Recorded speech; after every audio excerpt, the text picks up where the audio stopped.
I'm Matt Jankowski, and I'm here with my co-anchor, Jason Ferrante. We're here with APES News Network, doing a special report on benzene and its adverse effects. Tonight our first topic is, what is benzene used for? Industry uses benzene to create many other chemicals like ethylbenzene, cumene, and cyclohexane. Benzene is also in cigarette smoke and accounts for a percentage of gasoline. It is also used for the production of many other items such as plastics, rubbers, lubricants, and dyes. Over to my co-anchor Jason with the general structure of benzene. In terms of benzene's general chemical structure, benzene is an organic chemical compound and its formula is C6H6. We have a diagram of benzene's chemical structure to show the viewers. As you can see, it's a ring of carbon molecules, and on the outside, hydrogen molecules are attached.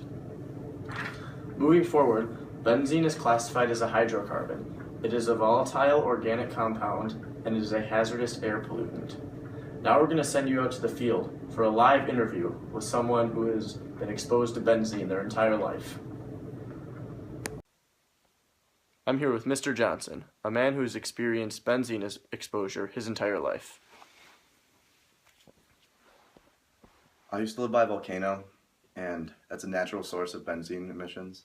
I also used to live by a factory which kept a waste storage tank under my house, and that leaked benzene every day.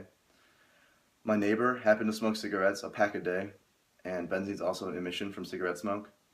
And so over the years, I just probably inhaled and ate a ton of benzene, and it messed me up.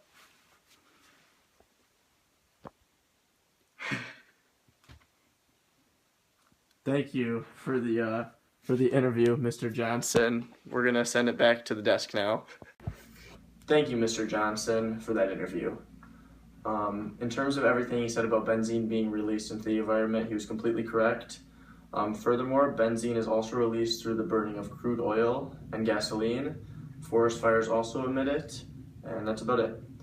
Moving forward, benzene does not present much of a future threat towards the environment, particularly because it breaks down relatively quickly when it reacts with molecules in the air.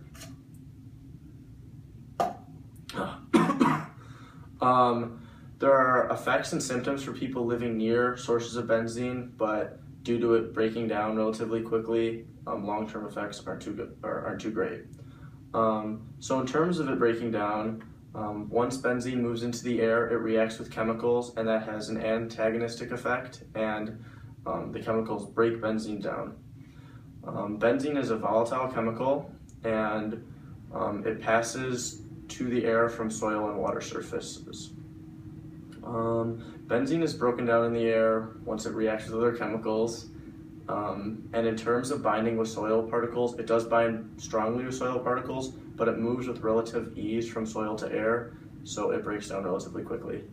And in terms of habitats or species affected by benzene, it's cases like Mr. Johnson, where someone's living very close to a emission point of benzene. Otherwise, as I've said before, it'll just break down because of its reaction with other chemicals in the air.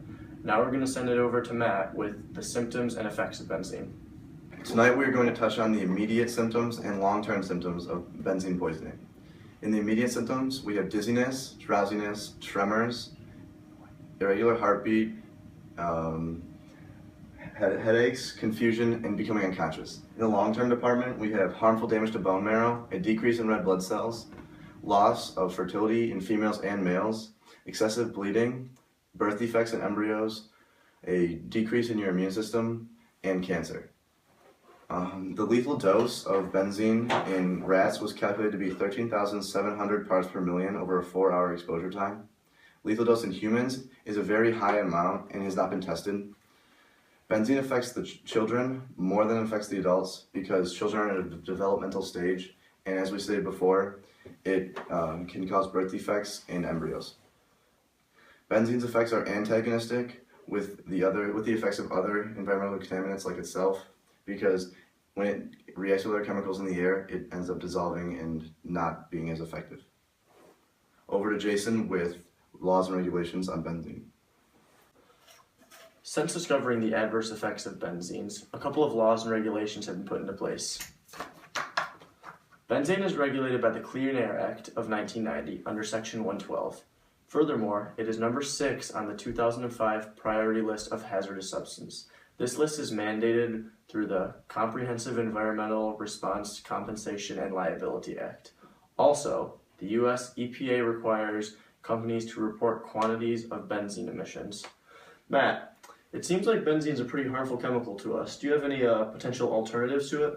One potential alternative is toluene, which is a chemical much like benzene, but it is less toxic and has a wider liquid range than benzene, which makes it overall a healthier substitute to use in gas and other chemicals that benzene is used to make.